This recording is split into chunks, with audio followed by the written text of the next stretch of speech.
अस्सलाम वालेकुम, जी टीवी के साथ मैं हूं शहजादी कमल और मैं हूं रानी सैफुल्ला खान। हेडलाइंस आपने जानी, आपको अपडेट करेंगे। अपोजिशन जमातों की धमकी ने मुल्क की सियासत में हलचल मचा दी। हुकूमत ने कौमी असम्बली के इजलास की तारीख में तब्दीली पर गौर शुरू कर दिया, जबकि अपोजिशन ने भी अपने बयान से यू टर्न लेते हुए OIC का कॉन्फ्रेंस के लिए नेक ख्वाहिशात का इजहार कर दिया। मुत्तहिदा अपोजिशन की कौमी असम्बली में धरने की धमकी ने मुल्क में हलचल मचा दी। बिलावल भुट्टो की धमकी के बाद हुकूमत ने कौमी असम्बली के इजलास की तारीख में तब्दीली पर गौर शुरू कर दिया। ज़राए के मुताबिक गुज़श्ता रोज अपोजिशन रहनुमाओं की प्रेस कॉन्फ्रेंस के बाद वज़ीर आज़म, स्पीकर और दीगर वुज़रा में राबता हुआ, जिसमें कौमी असम्बली का इजलास 21 मार्च के बजाय 25 मार्च को बुलाने पर गौर किया गया। दूसरी जानिब वज़ीर दाखिला शेख रशीद ने भी अपोजिशन रहनुमाओं की धमकियों को आड़े हाथों लिया। कहा, अपोजिशन में हिम्मत है तो OIC कॉन्फ्रेंस रोक कर दिखाए। बतौर वजीर दाखिला कहता हूँ, उनके साथ वो होगा कि अपनी नस्लों की नसीहत करके जाएंगे। हुकूमती और दीगर हलकों के रद्द अमल के बाद मुत्तहिदा अपोजिशन के भी होश ठिकाने आ गए। मुश्तरका एलामिया में यू टर्न लेते हुए OIC कॉन्फ्रेंस के लिए नेक ख्वाहिशात का इजहार किया। मुश्तरका बयान में मुत्तहिदा अपोजिशन ने कहा कि इस्लामी ताउन तंजीम के 48वें इजलास के मौके पर इस्लामी दुनिया के वुज़राए खारजा, मंदूबीन और दीगर आला शख्सियात की पाकिस्तान आमद का पुरतपाक खैर मकदम करते हैं। वज़ीर आज़म इमरान खान की ज़ेर सदारत सियासी कमेटी का इजलास आज फिर होगा। इजलास बनीगाला में होगा, जिसमें वफाकी वुज़रा और पार्टी रहनुमा शिरकत करेंगे। इजलास में अपोजिशन की धमकी से मुतालिक हिकमत अमली बनाई जाएगी, जबकि नाराज अराकीन से राबतों से मुतालिक वज़ीर आज़म को ब्रीफिंग भी दी जाएगी। इजलास में कौमी असम्बली का इजलास बुलाने पर मुशावरत भी की जाएगी। स्पीकर कौमी असम्बली असद कैसर ने अहम इजलास आज तलब कर लिया, जिसमें कौमी असम्बली इजलास से मुतालिक मुशावरत की जाएगी। इजलास स्पीकर कौमी असम्बली असद कैसर की रिहाइशगाह पर होगा। इजलास में कौमी असम्बली सेक्रेटरीट के हुक्काम शरीक होंगे। ज़राए के मुताबिक इजलास में कौमी असम्बली इजलास 25 मार्च को बुलाने के कवायद का जायजा लिया जाएगा। ऑपोजिशन ने अपने अरकान को इस्लामाबाद में ही रहने की सख्ती से हिदायत जारी कर दी है। ज़राए के मुताबिक ऑपोजिशन क़यादत की जानिब से कहा गया है कि कोई रुकन किसी सूरत इस्लामाबाद ना छोड़े। हुकूमत किसी भी वक्त इजलास बुलाने का नोटिफिकेशन जारी कर सकती है। 25 मार्च को इजलास बुलाना गैर कानूनी होगा। मज़ीद तफसीलात जान लेते हैं चीफ रिपोर्टर इस्लामाबाद इंतजार हैदरी से। जी इंतजार, बताइएगा। जी बिल्कुल, अपोजिशन ने अपने अरकान को इस्लामाबाद में रहने की सख्ती से हिदायत जारी की हैं। ज़राए का ये बताना है कि कोई रुकन किसी सूरत इस्लामाबाद न छोड़े। तहरीक अदम एतमाद के लिए कौमी असम्बली के इजलास बुलाने के हवाले से हुकूमत किसी वक्त भी नोटिफिकेशन जारी कर सकती है, लेकिन हुकूमत की तरफ से 25 तारीख को इजलास बुलाना गैर आईनी होगा। हुकूमत को इजलास 14 रोज के अंदर अंदर बुलाना लाजमी है, ये अपोजिशन क़यादत की तरफ से कहा गया है। और अपने तमाम अरकान को ये कहा गया है कि वो इस्लामाबाद से बाहर न जाएं, ताकि जैसे ही हुकूमत की तरफ से इजलास बुलाया जाए तो अपने बंदे पूरे करके ऐवान में जाएं और तहरीक अदम एतमाद पर वोटिंग का मुतालबा करें। जी, हुकूमत किसी भी वक्त इजलास बुलाने का नोटिफिकेशन जारी कर सकती है। इंतजार हैदरी हमें अपडेट कर रहे थे, आपका शुक्रिया। स्पीकर साहब ने 22 मार्च से पहले इजलास ना बुलाया तो आईनी शिकनी होगी। लीग की तर्जुमान मरियम औरंगजेब का बयान। कहा, आइन के आर्टिकल 54 की क्लॉज 3 के तहत 1/4 अरकान रिक्वेजिशन दरखास्त जमा कराएं तो स्पीकर इजलास बुलाने के पाबंद हैं। आर्टिकल 54 में लिखा है कि स्पीकर 14 रोज से ज्यादा ताखीर नहीं कर सकता।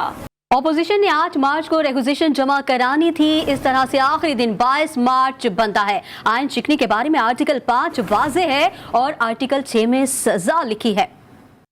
ख्वाहिश है जलसे में अवाम की हाजिरी के तमाम रिकॉर्ड टूट जाएं। वज़ीर आज़म इमरान खान ने अपने ट्विटर पैगाम में कहा है कि हम हक के साथ खड़े हैं। वज़ीर आज़म ने मजीद लिखा कि लूटी हुई दौलत बचाने के लिए सियासतदानों को खरीदने की मजम्मत करते हैं। भावल नगर से आज़ाद हैसियत से जीतकर PTI में शामिल होने वाले तहरीक इंसाफ के मुनहरिफ रहनुमा गफ्फार वट्टू ने वज़ीर आज़म इमरान खान पर अदम एतमाद का इजहार कर दिया। अपने पर लगाए गए तमाम इल्ज़ामात को मुस्तरद कर दिया। कहा कि मुझ पर इल्ज़ाम लगाकर मैंने करोड़ों रुपए रिश्वत ली। मैं रिश्वत लेने वाले और रिश्वत देने वालों पर लानत भेजता हूँ। मैं सिंध हाउस गया ही नहीं, ये इल्ज़ाम भी मुझ पर लगाया गया कि मैं सिंध हाउस में था। मैं इन 3.5 बरसों में अपने हल्के में एक काम भी नहीं करा सका। पार्टी का हक, ये मेरा एक बुनियादी हक है कि मैं सवाल पूछूं तो आगे ये इल्ज़ाम आ जाता है कि शायद कि जो है और 12-14 करोड़ रुपए का। मेरा ये ईमान है कि रिश्वत लेने वाला और रिश्वत देने वाला दोनों जहन्नमी है और मैं इस तरह के मामले पे लानत भेजता हूँ और इसकी सख्ती से तजदीद करता हूँ। اور ایک جو سندھ ہاؤس میں رہائش کا اس کی بھی تردید کرتا ہوں کہ وہ بھی بالکل غلط بات ہے کہ سندھ ہاؤس پہ بالکل میں موجود نہیں تھا. اور آگے جو اعتماد کا ووٹ ہے، جو الیکشن اس میں آنا ہے، تو میں اپنے حلقے کے عوام کی خواہش کے مطابق اور اپنے زندگی کے مطابق فیصلہ کروں گا کہ میں وہ اعتماد کا ووٹ کہاں کاسٹ کروں. اسلام آباد میں حملے کے بعد سندھ ہاؤس کی سیکیورٹی انتہائی سخت کر دی گئی ہے. اس وقت ہمارے نمائندے ابرار حسین اسٹوری سندھ ہاؤس کے باہر ہی موجود ہیں. مزید تفصیلات ان سے جان لیتے ہیں. جی ابرار، کیا تفصیلات ہیں، کیا مناظر دیکھ رہے ہیں، آگاہ کیجیے گا. جی بالکل، پی ٹی آئی کے منحرف رہنماؤں کی سندھ میں برآمدگی کے بعد جو ہے سندھ ہاؤس سیاسی لوگوں کا جو ہے مرکز بنا ہوا تھا گزشتہ 2 روز سے، اور آج جو پی ٹی آئی کے رہنماؤں کی جانب سے گزشتہ روز یہاں پر جو دروازہ توڑ دیا تھا، سندھ ہاؤس پر حملہ کیا گیا تھا، اس کے بعد سیکیورٹی انتہائی سخت کر دی گئی ہے. جبکہ سندھ ہاؤس کے جو انٹری کے دروازے ہیں وہاں پر آج پولیس کے ساتھ ساتھ جو ہے ایف سی بھی تعینات کر دیے گئے ہیں. اس کے ساتھ ساتھ سندھ ہاؤس کے جو گیٹ ہے وہاں پر جو سندھ پولیس ہے وہ موجود ہے. اس کے ساتھ ساتھ میں آپ کو یہ بھی بتاتا چلوں کہ یہاں پر اب سے کچھ دیر پہلے جو سیف اللہ خان نیازی ہیں، پی ٹی آئی کے سینیٹر ہیں اور عمران خان کے قریبی ساتھی تصور کیے جاتے ہیں، وہ یہاں پر سندھ ہاؤس میں آئے ہیں. اور کہا جا رہا ہے ہمارے ذرائع کے مطابق کہ گورنر سندھ یہاں پر موجود ہیں اور ان سے ان کی ملاقات کا سلسلہ بھی جاری ہے. جبکہ سندھ ہاؤس میں وزیر اعلیٰ سندھ بھی اس وقت موجود ہیں، جبکہ دیگر جو ممبران ہیں وہ بھی موجود ہیں. اس حوالے سے جو سندھ کی جو سیکیورٹی ہے، پولیس اہلکار ہیں، وہ یہاں پر تعینات ہیں اور کسی بھی غیر متعلقہ شخص کو یہاں پر پوچھے بغیر، اس کی شناخت کے بغیر یہاں پر جانے کی اجازت نہیں دی جا رہی ہے. جی ابرار حسین، آپ کا شکریہ، ہمیں تفصیلات سے آگاہ کر رہے تھے. حکومت کی عوامی رابطہ مہم جاری ہے. وزیر اعظم عمران خان آج خیبر پختونخوا پہنچیں گے. وزیر اعظم مالاکنڈ میں جلسے سے خطاب کریں گے. درگئی کے ڈگری کالج گراؤنڈ میں اسٹیج تیار کر لیا گیا. مختلف اضلاع سے جلسے میں شرکت کے لیے پاکستان تحریک انصاف کے کارکنان کی جلسہ گاہ آمد کا سلسلہ جاری ہے. جلسے سے وزیر اعلیٰ خیبر پختونخوا محمود خان کا خطاب بھی متوقع ہے. سینیٹر فیصل جاوید نے 27 مارچ کو تاریخی دن قرار دے دیا. اپنے ٹویٹر پیغام میں کہا کہ تاریخ گواہ رہے گی کہ جب کرپٹ مافیا ایک ایماندار وزیر اعظم کے خلاف تحریک عدم اعتماد لے کر آیا تو اس لیڈر نے اللہ تعالیٰ کے بعد اپنی قوم پر اعتماد کیا. فیصل جاوید نے مزید لکھا کہ اس قوم کو عمران خان نے کبھی مایوس نہیں کیا اور نہ یہ قوم اپنے لیڈر کو مایوس کرے گی، حق کے ساتھ کھڑی ہوگی. اسلامی تعاون تنظیم کے وزراء خارجہ کونسل کے اجلاس میں شرکت کے لیے مہمانوں کی آمد کا سلسلہ شروع ہو گیا. مصر کے وزیر خارجہ شام شکری اسلام آباد پہنچ گئے. چیئرمین پاکستان علماء کونسل علامہ طاہر اشرفی نے معزز مہمان کا استقبال کیا. مصر کے وزیر خارجہ کا کہنا تھا کہ یہ دورہ خصوصی اہمیت کا حامل ہے اور دونوں ملکوں کے مضبوط تعلقات کا عکاس بھی ہے. مصر OIC اجلاس میں مسلم ملکوں کے تعلقات کو مزید فروغ دینے پر بات کرے گا. اپنے ناظرین کو آگاہ کریں گے کہ سلسلہ جاری ہے. اسلامی تعاون تنظیم کے وزراء خارجہ کونسل کے اجلاس میں شرکت کے لیے مہمانوں کی آمد کا سلسلہ جاری ہے. مصر کے وزیر خارجہ سامع شکری اسلام آباد پہنچ گئے. چیئرمین پاکستان علماء کونسل علامہ طاہر اشرفی نے معزز مہمان کا استقبال کیا.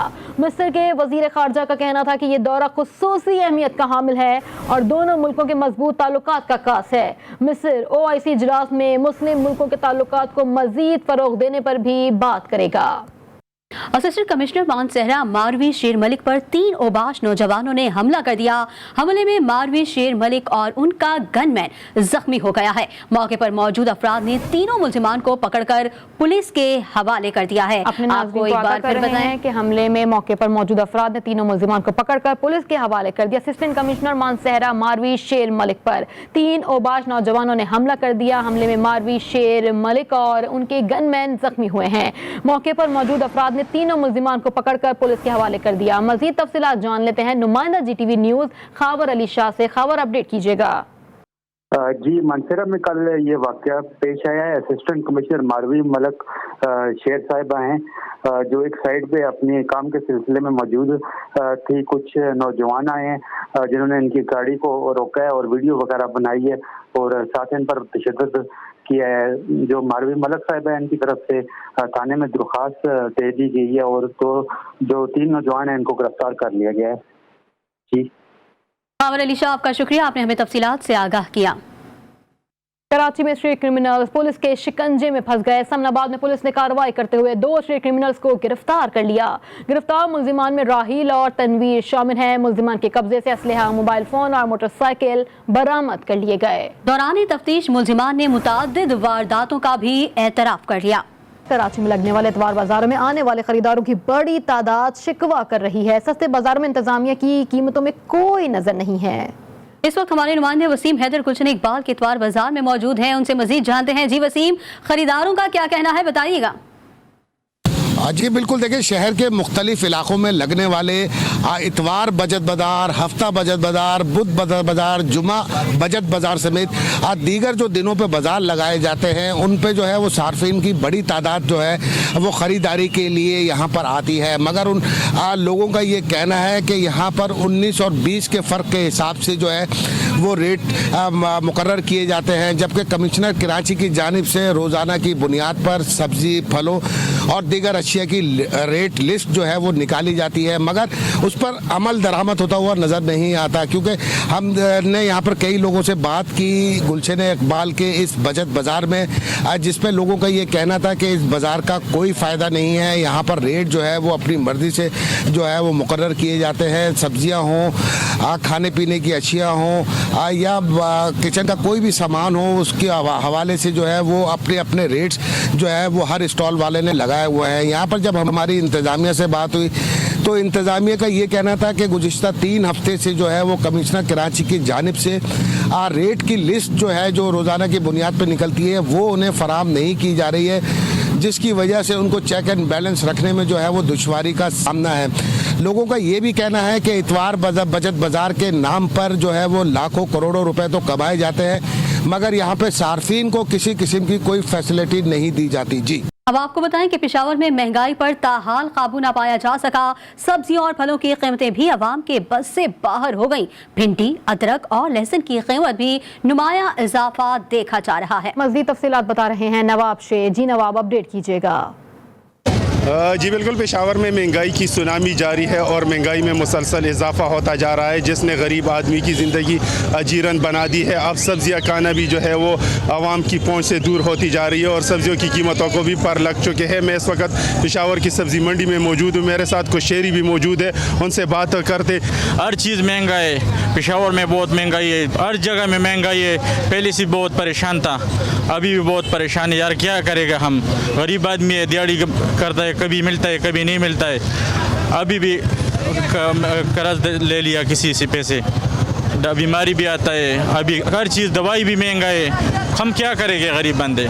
जैसा कि आप लोग देख रहे हैं कि यहाँ पर शहरी जो है वो यही रोना रो रहे हैं कि सब्जियाँ भी अब जो है वो उनकी क़ुव्वत ख़रीद से बाहर होती जा रही है, क्योंकि मंडी में भिंडी जो है वो 220 रुपये फ़ी किलोग्राम, इसी तरह मटर जो है वो 100 रुपये फ़ी किलोग्राम फ़रोख्त हो रहे हैं। और अगर लहसुन और अदरक की बात की जाए तो वो 300 से 350 रुपये फ़ी किलोग्राम फ़रोख्त हो रहे हैं। यही वजह है कि आवाम जो है वो हुकूमत से बार बार मुतालबा कर रहे हैं कि महंगाई को कंट्रोल करने के लिए इकदाम करें, लेकिन हुकूमत जो है वो टस से मस नहीं हो रहे और गरीब आदमी जो है वो इसी तरह महंगाई में पिस रहे हैं। जी, और अब आपको अपडेट करें, 23 मार्च को यौम पाकिस्तान के हवाले से सिंध रेंजर्स और GFS बिल्डर्स की जानिब से मैरी टाइम म्यूजियम कराची में फैमिली फेस्टिवल का इनेकाद किया जा रहा है। फेस्टिवल की तैयारियां जारी हैं। Administrator DMC east Rahmanullah Sheikh और पाकिस्तान रेंजर्स सिंध के मेजर मोहम्मद इमरान हैदर ने चीफ ऑर्गेनाइजर सलीम अहमद चांडियों के हमरा फेस्टिवल के इंतजाम का जायजा लिया। इस मौके पर पॉजिटिव इंटरनेशनल की टीम के दीगर अरकान भी मौजूद थे। GTV फेस्टिवल का मीडिया पार्टनर होगा। अब आपको बताएं कि सियालकोट गैरजन के करीब गोला बारूद के शेड में आग लग गई। ISPR के मुताबिक गोला बारूद के शेड में आग शॉर्ट सर्किट से हादसाती तौर पर लगी। मौसर और बरवक्त रिस्पांस की वजह से आग पर बरवक्त काबू पा लिया गया। आग से कोई जानी नुकसान या इमलाक का नुकसान नहीं हुआ। अपने नाजरीन को आगाह कर रहे हैं अफसोसनाक खबर से। सियालकोट गैरेजन के करीब गोला बारूद के शेड में आग लग गई। ISPR के मुताबिक गोला बारूद के शेड में आग शॉर्ट सर्किट से हादसाती तौर पर लगी। मौसर और बरवक्त रिस्पांस की वजह से आग पर बरवक्त काबू पा लिया गया। आग से कोई जानी नुकसान या माली इमलाक को नुकसान नहीं पहुंचा। मजीद तफसीलात जान लेते हैं ब्यूरो चीफ इस्लामाबाद मतीन हैदर से। जी मतीन, अपडेट कीजिएगा। जी बिल्कुल, सियालकोट गैरीजन के करीब गोला बारूद के शेड में जो आग लगी, ISPR ने इसकी तस्दीक की है और कहा है कि गोला बारूद के शेड में आग शॉर्ट सर्किटिंग से हादसाती तौर से लगी। ISPR ने यह भी कहा कि मौसर और बरवक्त रिस्पांस की वजह से आग पर काबू पा लिया गया है और आग से कोई जानी और या इमलाक का कोई नुकसान नहीं हुआ और सूरत हाल मुकम्मल अंडर कंट्रोल है। जी, आग से कोई जानी माली नुकसान नहीं हुआ। मतीन हैदर हमें अपडेट कर रहे थे, शुक्रिया। न्यूज़ बुलेटिन में फिलहाल इतना ही। देखते रहिए GTV।